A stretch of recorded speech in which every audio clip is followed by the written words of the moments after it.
Good morning. Welcome to Walking Boxing. It is Wednesday, July the 30th, 2025.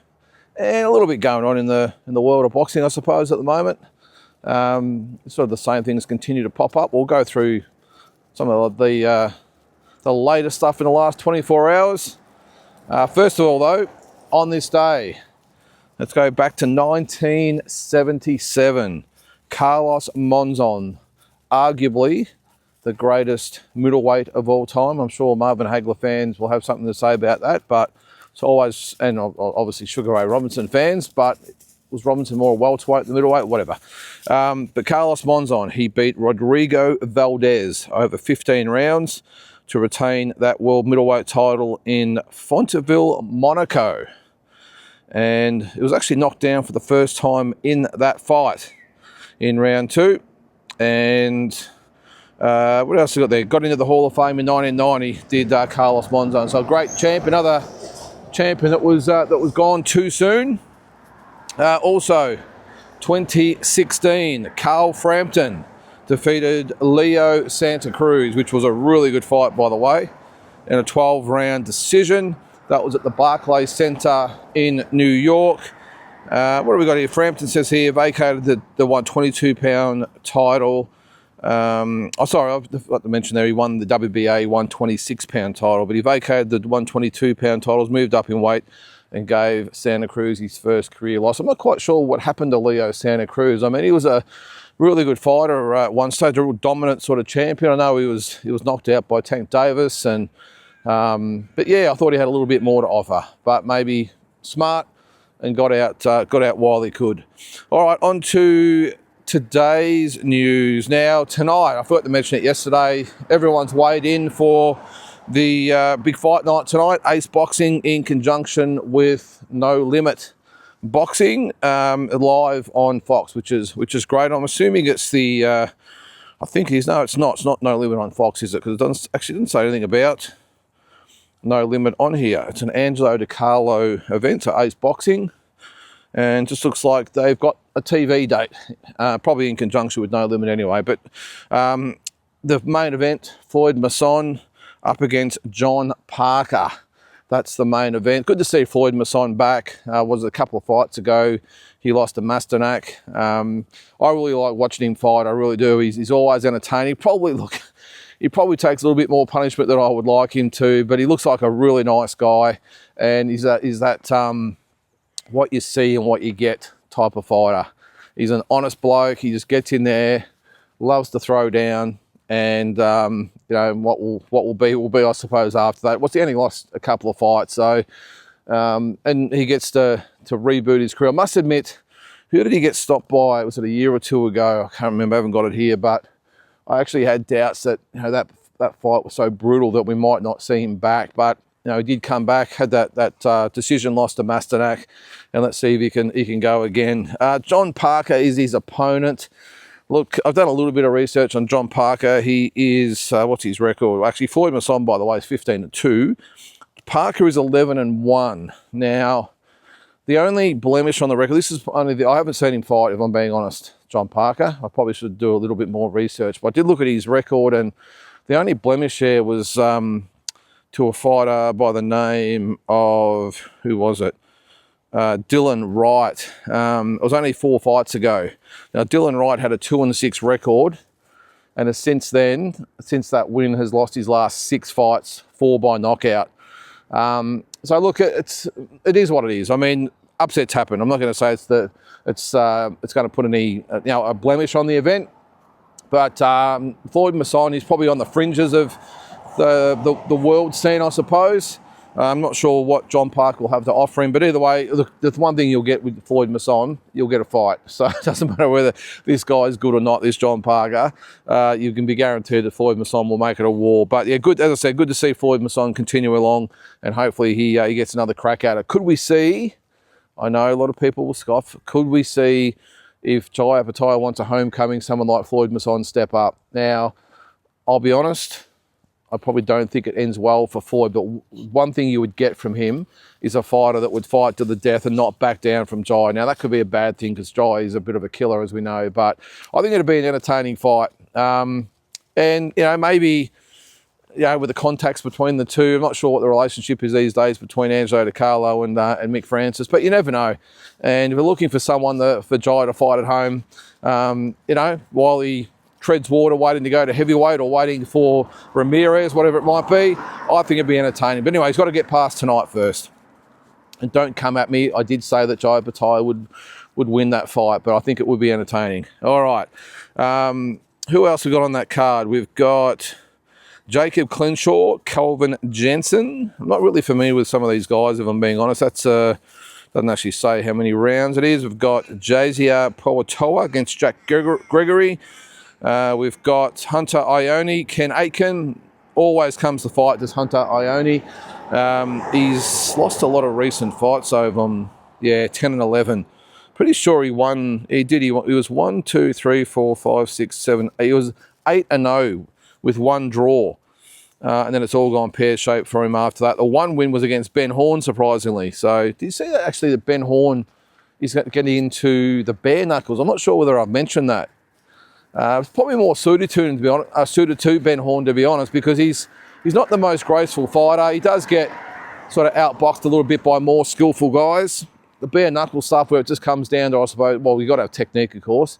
Even more so, I suppose, when you think about it, because you've got to really time those punches, because with no gloves on, if you land, it's pretty much over. But he's just a rough, brawling type of guy, awkward, but tough as nails as Ben Horn, so probably suit him. But anyway, so that's Hunter Ione, Ken Aitken, Frank Amato, Jeremiah Tupa-Ui, and Matthew Hosking, Jaden Vaziska. I don't know much about those guys, but the one guy on the card that I'm very much looking forward to seeing is Callum Peters. He's up against Marcus Haywood. Now, he's had 3 fights, Callum Peters. I'm hoping Marcus Haywood, let's just say, puts up a little bit better fight than his last 3, because I know a couple of them have been late replacements, but been very, very easy kills. And there is talk that he might even try and, as they all do, go for Jeff Fennick's record as far as let the less amount of fights to win a world title. I'm not quite sure in this day and age it will be able to happen, but you never know. What was Jeff? He had 6 or 7 fights. I don't think Callum Peters, well, tonight's his 4th. I doubt he's going to get a world title shot in his next 2 or 3 fights. But look, this guy's a super talent. He really is. Again, we haven't seen enough of him at pro level yet to even get a gauge. But I mean, you watch him as an amateur. The kid, whatever, the young guy is a very, very solid prospect, and you can definitely see him being, just in my opinion, I know it's big shoes to fill, but a Jai Opetaia type who's really going to put Australia on the map and have a legitimate world-class fighter who's in the mix to win belts. And at that weight, I mean, what is he? Is he super middleweight? I think he is, isn't he? Or is he light heavyweight? I think he's super middleweight. We'll have a quick look at what he's weighed in his last few fights. Of course, it doesn't actually say, does it? Hang on. He only weighed 162, just under 163 for his last fight, so could probably get down to 160, but let's just say he's 160 to 168, especially with Canelo out of the picture in a couple of years' time. I don't see anyone in that division that I'd be too scared of if I was Callum Peters going down the track. But anyway, lots of water to go under the bridge, but really looking forward, as I said, to see Callum Peters tonight. And Marcus Haywood's tough. I'll have just a quick look at his record. He's 9-8-2, but one of those journeymen that you learn from. So the problem is he's coming off a knockout loss back in November. He's been beaten by Dylan Biggs, but Biggs, who else is there? Mikhailovich, Gunnar Jackson in his first fight, haven't been able to get him out of there. So look, I'm sure, let's hope that he can get a few rounds out of Marcus Haywood anyway. All right, now still on the Aussies, the Aussie stuff. Desley Robinson, big news. She has been signed by MVP, which is Most Valuable Promotions, with Jake Paul. What a achievement for that. For Desley Robinson, I should say. She has been signed with, there's 5 of them that have been signed. Shannon Courtney, who we know beat Ebony Bridges, former world champion. Mexico, she's from Britain, of course. Mexico's Jessica Neri Plata. Who else we got? WBA title, Jasmine Artiga. I don't know who the other one was. And Brazil's, no, don't know who the other one was. But what news for Desley Robinson? That is absolutely fantastic that she's going to get a shot. I think we all saw her over in New York. She raced over there for a bit of a cameo there. If you follow her on social media, she's a bit of a character, no doubt about that. But she was over there with her belts and taking photos, and I must admit the penny didn't drop. I thought it might have been to maybe look at promoting an upcoming fight or whatever. I didn't even think, or didn't occur to me that she could be getting signed. But that is awesome. Now this is a single mother of 3, no favours given, no leg ups, no media attention, no easy fight. She's just done it the old-fashioned way, and I just think it's fantastic. And she's probably she would be, apart from a good friend, Shannon O'Connell, of course, my favourite Aussie boxer, and just no frills, and as I said, just has got there the old-fashioned way. No favours, just worked hard, worked her way up the ladder, had the setback against Kay Scott in a fight that I thought she dominated. She got the rematch and then got the job done, and I just think it's fantastic that she's been signed, and she's about to hopefully realise her dreams and get some big fights on big stages for big money, and she fully deserves it. So Desley Robinson, congratulations to you. Will Shay Keneally possibly be next? She's over there at the moment sort of pandering for a fight with Claressa Shields, and I think by all accounts she will get that shot, but good on her as well. You've got to, but the thing is, I suppose with all these fighters, you've got to get out there and take it. No one's going to just hand you anything. And I really like the fact that apart from Desley, you've got Shay Keneally, who's at probably her own expense, has flown over to America to get in the view of Claressa Shields, who bit back like she always does. And yeah, she looks like she's going to get that fight, which would be a massive opportunity. The only thing that sort of worries me a little bit is probably the size. I know Shay, was she a light heavyweight or super middleweight, whatever she is, the size is a little bit of an issue with Claressa Shields, who's a big girl. And she can fight. Yep, she probably talks better than she fights, if that's possible. But yeah, she is. It'll be tough ask, but I'm hoping that Shay Keneally, one, gets the fight, because she'll get a lot of exposure, a lot of and a big payday. Come here, bros. Come here, man. Stop. Little bugger. And yeah, so the women all doing great things, really good things at the moment. And Ebony Bridges too, by the way, has signed with MVP. They've already got Shanika Johnson. So will Sky Nicholson maybe be next? Who knows? I mean, she is with Matchroom, but Matchroom don't seem, well, they have sort of taken the foot off the pedal a little bit as far as the girls go. So I mean, you've still got Katie Taylor, but she won't be around for much longer, you wouldn't have thought. So does Sky Nicholson maybe jump ship and go to MVP, which look like they've really put all their focus in on the girls, and can probably see an untapped market there, and we'll get behind the girls, which is great, because rather than just being hidden on undercards or on small shows and all the rest of it, they'll get an opportunity on big cards for big money. So with all the faults of Jake Paul, he's doing great things, and that show in New York was fantastic. It really was so exciting. The fight itself didn't measure up between Taylor and Serrano, but geez, the event itself was awesome. Speaking of old mate Jake Paul, I know we don't want to give him too much attention, but I've read lately that is he in line to fight Anthony Joshua? Surely not.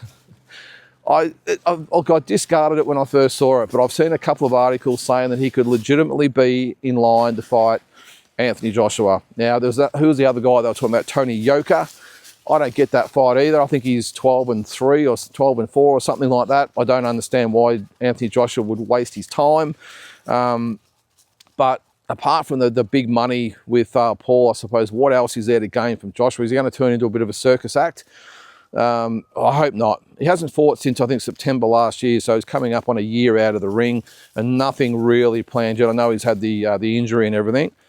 Yeah, surely not. Surely with all those other heavyweights out there for big money, he couldn't turn to someone like Jake Paul.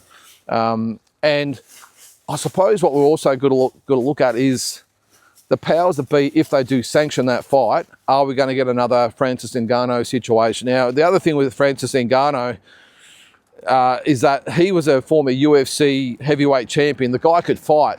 Now, I know his boxing skills have to be a little bit to be desired, as was found out by that big Joshua right hand, but he was a seasoned, hard, legitimate, badass UFC fighter.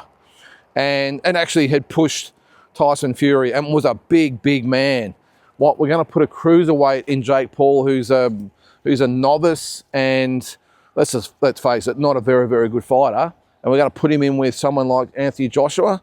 I just think the powers that be that sanction that will have a lot to answer for. That's just got disaster written all over it. Unless Jake can pull something out, but I mean, come on, surely they don't sanction that fight. Anyway, and this Tony Yoka, I don't know much about him. I did have a look at his record the other day. I don't know anything about him, so fill me in if you know his accomplishments, because I certainly don't. What else is going on? Floyd and Roy at it at the moment. Floyd Mayweather, Roy Jones Jr. You would have heard or saw a month or so ago that I think it was James Toney was asked who was the better fighter, and he said Roy Jones Jr. Probably a little bit biased because he's had a bit of obviously a history with Roy Jones, and they probably know each other quite well. And Floyd can be let's say a little bit divisive, but and then we had Floyd Mayweather watching on loop Roy Jones Jr. getting knocked out, which is probably just a bit of it's a message to all of us watching that, hey, I never lost a fight. Look at these guys get knocked out time after time. But I think we have to look at it for what it is. The Roy Jones Jr. from 93 to 2003 was pretty much untouchable. So where does that Roy Jones Jr. rate against Floyd Mayweather? It's a tough question. Now, I don't subscribe also to the fact that, to what people say, that Floyd Mayweather fought everyone at, when they're past the prime. I think that's an absolute insult to someone like Floyd Mayweather. I think that's just haters looking for a reason to drag him down. You cannot deny that Floyd Mayweather is one of the greatest fighters of all time. And just like any great fighter in history, if you go through the record, you can poke holes through it. I just think his record is exemplary.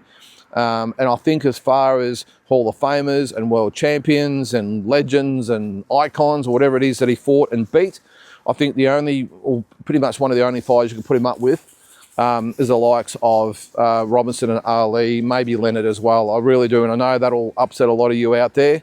But look, go through his record, the names on the record, just unbelievable. As I said, all those Hall of Famers and world champions that he's fought, I don't think you can go past him. However, who was the best fighter between him and Roy?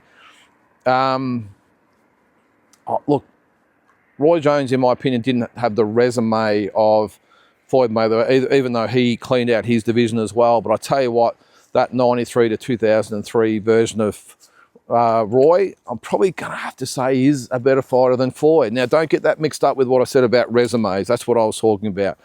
But I would have to say, geez, ability-wise and what they did and the ease in which they beat their opponents, the argument would definitely have to be made that Roy Jones Jr. was the better fighter over Floyd. But look, I think we're just grasping at straws here, though, aren't we? I mean, I don't think it's really a good conversation to have when we've had two absolute legends of the game and magicians of what they were. I don't think it's probably fair to probably compare them, is it? Although that's just our human nature that we do it. But let's hope they shake hands. I mean, we don't want two of the absolute legends of the sport sort of at each other and poking and prodding each other with the little barbs and memes and all that sort of stuff, do we? So anyway, so on that, guys, look, I think we'll call it a day. Don't forget the fights are on tonight. Fox Sports, I think they start at about 7:30, I think, from memory, around that time, between 7 and 8. But make sure you get on, support the boxing on Foxtel. The more viewers, of course, they get, the more the Foxtel executive like that, and they keep it coming. So, guys, have a great Wednesday, and we'll catch you tomorrow.